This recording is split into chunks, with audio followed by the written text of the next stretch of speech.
Hey, good afternoon. And so as promised, I am back. And I want to do a quick story time. I want to try y'all to keep this at 10 minutes. Okay. Another snippet of my life, another snippet of a testimony that God has brought me through. And so I just want to kind of share with you the time when I, with my first son, my first son, I only have one son, but my first pregnancy with my oldest son, right? So, the whole pregnancy was rough. The entire pregnancy was rough. And it wasn't the pregnancy in itself, it was I went through complete hell with his father. He was not there, very absent, like totally absent. It was just a lot of drama. So I had drama with my son's father on top of that drama, and just not been supported and just really been alone. Then I had some personal things happening, just in my own life, just very unstable. At this time, I didn't have anywhere to stay, right? And so I am going to give you a watered down version of this story, only because this is not my story alone. This story involves my son and family, and so I'm going to give you a watered down version of that. And so I'm not going to go into details because, again, it's not just my story. This is also theirs, and I want to be very mindful of that. So yeah, personally though, for me, I was very unstable. I didn't have anywhere to stay. My family, they're my backbone. Everyone else can leave. Who I know is going to always be there is God and my family. Everyone else can kick rocks, for real. Like, everyone else can go. But I know that God is going to always be there and provide for me. Jesus Christ is always going to be there for me and provide and just make sure I'm good, and my family. And with my family, even though not having much, that's why I love my parents, and I'm going to bless them. So they are on the top of my list to be blessed when God bring me to my promised land and to my riches. My mom and dad is on the top of my list. Because even with the little that they have, they are generous with it. Yeah, they're generous with it. So even during this time, we were all struggling. But my parents, they were always just there, like open arms, like just there. And so during this time, we did not have anywhere to stay. I didn't have anywhere to stay. I lost the apartment. So around, my son's father and I broke up when I was around maybe 3. This was shortly after I can't even go into that story just yet.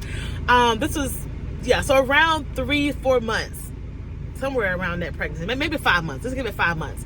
I was 5 months pregnant when he and I broke up. I lost my apartment, and so I didn't have anywhere to stay. And so I moved back home with my parents. And so, anywho, things happened, and we was homeless. We didn't have anywhere to stay. And so, I want to stop saying we. I was homeless. I didn't have nowhere to stay. And so I went to a shelter. This was a women's shelter. And so in this women's shelter, I was thankful for a roof over my head, but I'm expecting a child. And so that's just not ideal. It's not a place that I wanted. It's not a place where I want it to be, right? And so, of course, I've skipped a lot. And so at this time when I was in the shelter, I am now about 7 or 8 months pregnant. Okay, so I have skipped a lot, right? I'm still very, very much unstable. At this time of my pregnancy, I'm now in a shelter. I am about 7-8 months pregnant. Maybe 8 months, because I was end up having my son while in the shelter. So anywho, I'm going to get to that in a few minutes. So I'm about 8 months pregnant. Okay. Another thing too that my family did, and this is my family on my dad's side, they threw me a baby shower. And I wasn't expecting that. I was in a shelter, and I just remember, I think someone came and picked us up, me and my mom, and I think my sister from the shelter, and we went to my grandma's house, and they had, it was like I know it was in blue because I was having a son. I think it was like a congratulations or it's a boy kind of banner. I don't remember much, but I remember that because I was not expecting a baby shower, and that I don't I know my family never knew how much that touched me because I never shared that with them. And so I remember that. My son now is 22 years old. And it's that incident, that blessing is just still sticks with me. And so I want to say thank you. That was cool, y'all. Thank you so much. But I remember the baby shower. I remember because it was in a shelter, we couldn't really bring the things back with us. I can't remember where I don't know who held it for me, but I know there was a baby shower. I was surprised. I wasn't expecting it. My family came together and they got some things for my son, and that was amazing. So I was amazing. So that's one way that God provided for us, right? Provided for my son and I. So anyway, I'm in a shelter, and again, at this point, my son's father is completely ghost. I have no idea. There's no communication. I have no idea where he is. None whatsoever. And it's all good. At this point, I had stopped trying to force him to be a part of my son's life. At this point, I had stopped trying to force him to just be there. I gave that up. Like, you know, when you're putting so much energy into, you cannot make a person do anything they do not want to do. So at this point, I completely just gave up on that, and I'm trying to figure out my way forward with my child, right? And so, so we're in a shelter, and so I had while I'm in the shelter, there's a scheduled C-section. I don't remember the details to that, to why it became to that conclusion. But anyway, there was a scheduled C-section. And I remember them wanted to do it around 36 weeks, I believe, because they didn't want me to actually go into labor. It was something, they wanted to avoid me actually going into labor. There was a risk in that, and so they wanted to be ahead of this thing, and so a scheduled C-section was planned. But I was still in the shelter, right? I remember, I think it was like the day before, so I think my mom shared with them, and I am 19 at this time. No, I'm 20. I got pregnant at 19. I had my son at 20, so I'm 20 years of age at this time. But my mom is very supportive, so a lot of that stuff I didn't know how to handle. I didn't know how to really take care of a lot of business. I didn't know, so my mom helped me. My mom helped me out a lot in that. So she spoke with the person at the shelter, and they had already, I don't know if she spoke with them when they came to her. Don't know how that came about, but I do know they told her that they do not accept newborns. They said it. They do not accept newborns. So what does that mean? So what that meant for me and my child was that we could not go back to the shelter once I gave birth, right? And so I remember my mom let me know that, and I don't remember worrying though. I really don't. I don't know if I just had too much to worry about, and I just like, you know what, that's not another thing that I'm going to just worry about. I know that made no sense, but that was just something else I was not going to add to my plate. I just do not recall really worrying about it. I don't recall that. Maybe I did, but today I don't remember really just stressing out about that. And so, I don't know. I really don't know. Maybe I was at a place of worrying, having so much to worry about, that had to just take a back seat and just fall in line with all the other stuff. I really don't know, but I just recall not really being stressed out about that. So the morning of the scheduled C-section, I went to the hospital. You know, we went through the whole procedure, you know, all of that. I'm in the hospital, whatever, went through the whole process. I had the C-section. I had my son. I was doped up. I do not like that. I did not like that. I did not like that feeling. So, but going through the process, again, I am doped up. Went through the whole process. So I think the next day, I'm now able to be more alert, because the first day in the hospital after the C-section, I just had too much drugs in me. I wasn't present. I could barely stay awake. But that next day I was a little bit more alert. And so I remember my mom was kind of in and out, you know, and I know she was handling business. I know my mom was trying to figure some stuff out. Bless her heart. I know she was, you know, so she was in and out. A situation that I remember in the hospital was when my son, he did his first poopy diaper. And y'all, I panicked. I didn't know how to clean that. I didn't know what to do. I remember my mom was already there with me that day, and I think she was in the bathroom, but I remember trying to clean his diaper and just get it.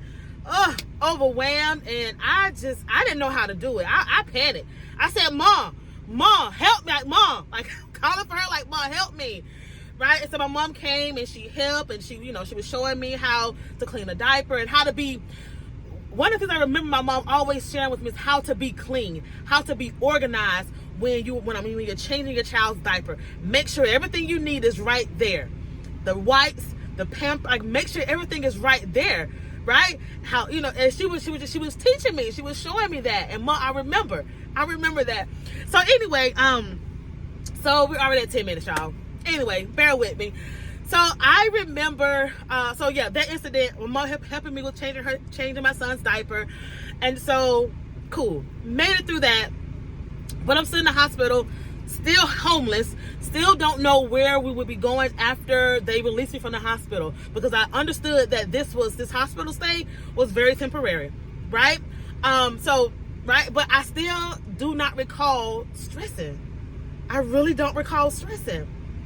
I do not recall stressing. I don't know if it's because I knew that either God was going to make a way, or I knew my mama was going to come through. I think it was the latter. I think it was, I just knew my mom was going to come through with something. My mom was going to do it. She was going to do it. Like, so I believe that's why I felt so secure that something was going to work out, because my mom is out there hitting, she's out there. She's out there. She, seeking help, different agencies. I'm pretty sure she reached out to whoever she can, but I just knew my mom was going to take care of it. Like, I ain't got to stress. My mom out there taking care of some stuff. So I think that's where my mind was at. And so I remember I stayed in the hospital maybe 3 to 4 days. And so I remember when it was time to leave, right? And I think the day before, I want to say the day before I was set to discharge from the hospital. Okay? So all this time I have no idea. The shelter already said me and my newborn could not come back there. They don't accept newborns, right? So no dig to them. They just have to follow their own policy. And I get it. I don't think a shelter is a nice sanitary place for a newborn baby. So I get it. So I wasn't upset with them. I understood. And so I remember the day before me getting discharged, right? All this time still don't know where we're going to be going. Have no idea. I do not know. I think I believe it was the evening before me leaving. So that next morning I'll be discharging. I believe the evening my mom came in and said that somebody had some agency, someone, it was a duplex. It was a duplex. I remember my mom coming. I think she had keys in her hand. I think she even had the keys. But I remember her saying that we got somewhere to stay. We got somewhere to go. And I believe this was the evening before I was set to leave the hospital. I tell you this, I left the hospital going into a duplex, going into a place. I was not in another shelter. I was not staying with anyone. I was a duplex. I can't tell you that, from the hospital room to a duplex apartment. Okay, so and I remember my mom was telling me how I can't remember all the details, and I'm having to sit with my mom and just kind of for her to fill in the details for me of how that happened. But I know it was God, but God.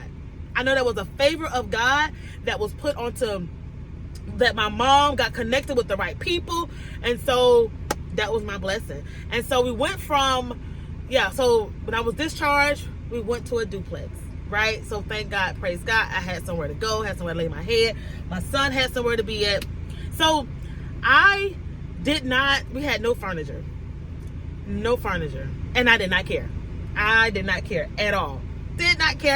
Because we had our own roof over our head. So I remember we had to sleep on the floor, and it's all good. I didn't have a bed. We didn't have a couch. We had no furniture whatsoever, and it was all good. I remember sleeping on the floor. I remember, just kind of spread out the blanket, spread out a little place on my baby, right? So I just remember sleeping on the floor. Now, mind you, I just had a C-section. And during this time, so this was 2021. My son he was born in 2021. So 22 years ago. So they was using staples. They wasn't using stitches that dissolve. So they stapled me up. I think on the inside they had some kind of dissolvable stitches, but on the outer layer of my skin, they used staples. I'm trying to draw you all this image because I want you to understand how difficult that was.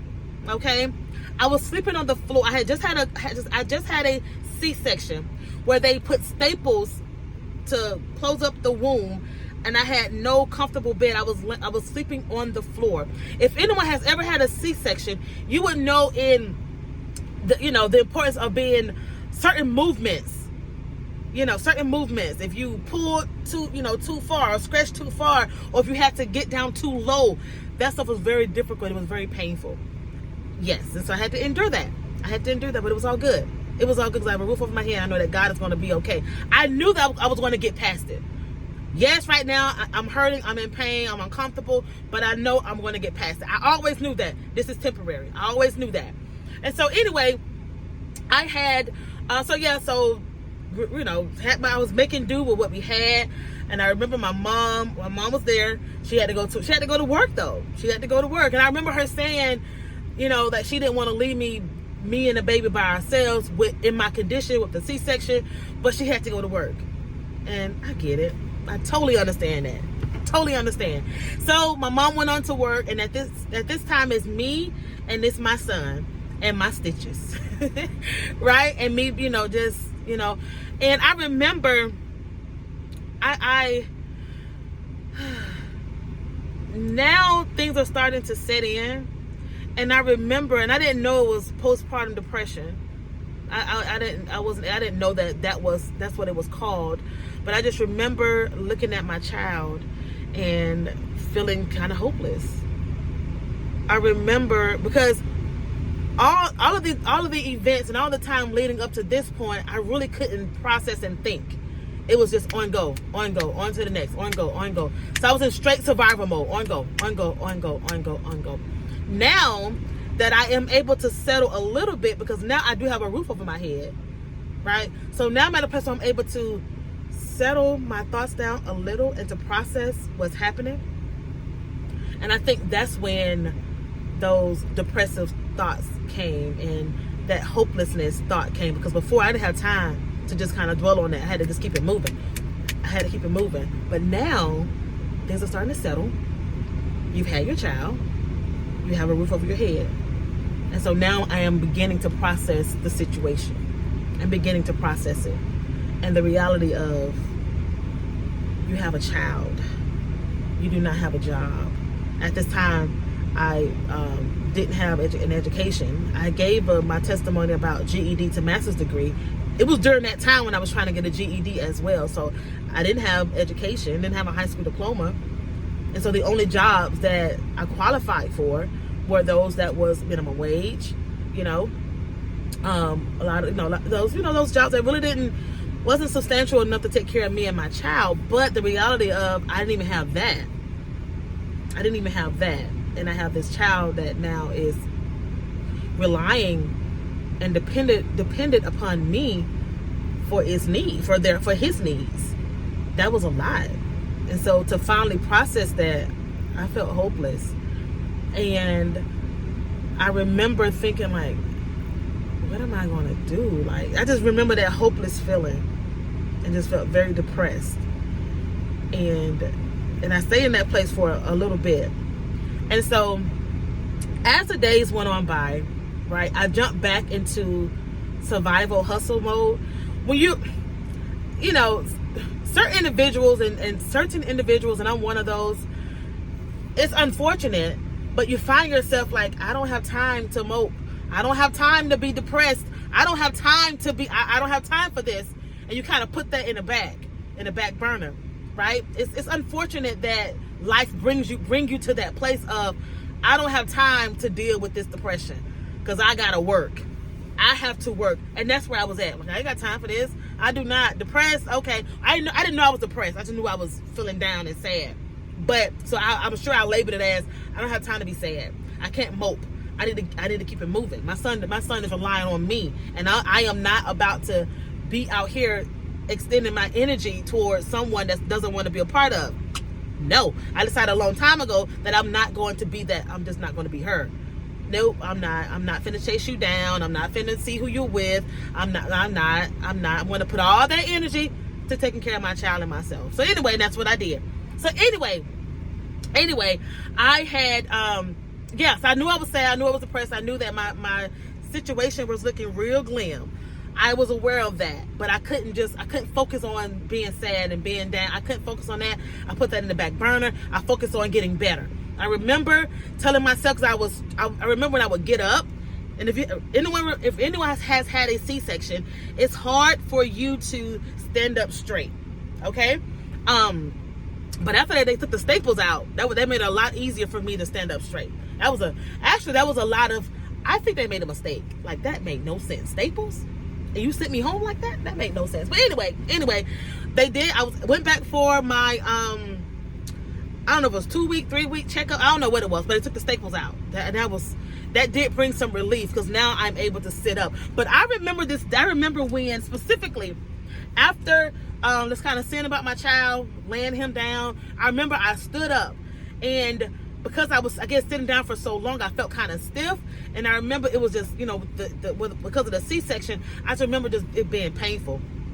But I remember at that moment, I said, girl, you need to find work. So you don't have time for this. I am even rushing my recovery. I'm rushing my recovery. And I was like, you don't have time for this, girl. Straighten up, because you need to be able to walk straight. And I did. I remember them like, girl, get it together. Like, you don't have time for this.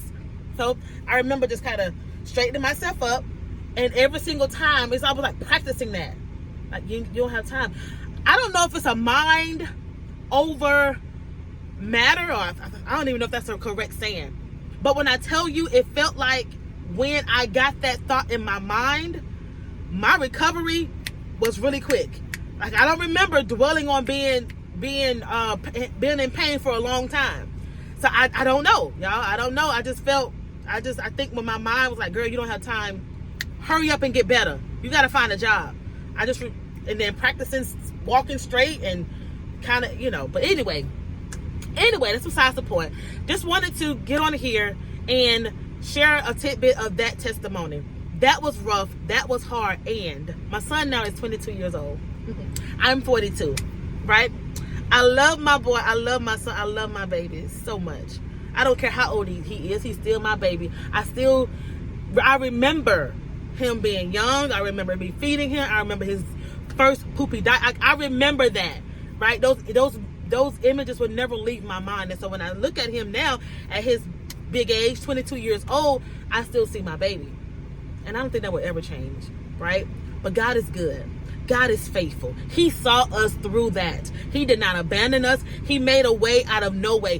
When I say that, I am not saying something because it's cliche or because it sounds good. God has literally shown himself to do that. He made a way out of no way. I had no idea, and I'm pretty sure my mom had no idea it was going to work out that quickly, right? That evening of me getting ready to discharge, by the time I left the hospital, we were going into our own place, not back to a shelter, not going to stay with relatives. We was going to our own place. God did that. I credit that to God. I do not credit that to coincidence. I don't. I give God the glory for that. And my mama, I love her. Thank you. I thank God for her, because I'm pretty sure that was not easy. This was in May. My son was born in May, so it's the summertime. So it's hot. We didn't have a car, so I'm putting myself in her shoes to what she had to endure, right? Because it's not just my story; it's also hers. So what she had to endure, I wasn't with her. Right? We didn't have a car. So that meant for her to get to one place to another, she had to either rely on someone to take her or the MARTA bus. It was hot outside. So I can only imagine what that was for her, and she did it. That was such a selfless act. Right? So it was just so selfless. And I really appreciate that. So I am going to end it. It's 24 minutes after now, and I was not trying to be on here that long, but I want to share with you my snippets of my testimony. Y'all, God is good, right? God is good. And when you're looking at a person now, you look at them and you never know, you can never imagine or know, unless that person shares with you, you never know what they have experienced or what they have been through, right? Like, you can look at them and you can think everything is all good and they're all together, and you have no idea the hell, the struggles that they had to endure to get to where they're at, right? So I just want to share this with you. I'm Crystal Battle. My channel, Crystal Battle Inner Healings, promote self-care, self-love, inner healing. I can speak on these topics so much because of my experiences, right? Because of my struggle with self-love, because of the need for inner healing, right? And because of the need for self-care. I had to learn how to do that. So that is why, what has gravitated me to this channel, to promote the things that I'm promoting, because I know what it feels like. And if I can do something to encourage someone else, that's what I want to do. So God bless you all. Thank you for your time. Thank you for listening. Thank you for seeing this video to the entirety. I appreciate that. Go ahead and subscribe to my channel. All right. Crystal Battle Inner Healings. Go ahead and subscribe. Go ahead and leave me a comment, like, share it, and put in a comment what you would like for me to talk about. What are some topics that you would like to discuss? What is some dialogue you would like for me to begin? Just leave in a comment some things that you would like to talk about, right? If you have any questions for me, I'm happy to answer those for you. All right. So have a good rest of your Friday. Be blessed. Until next time. Bye.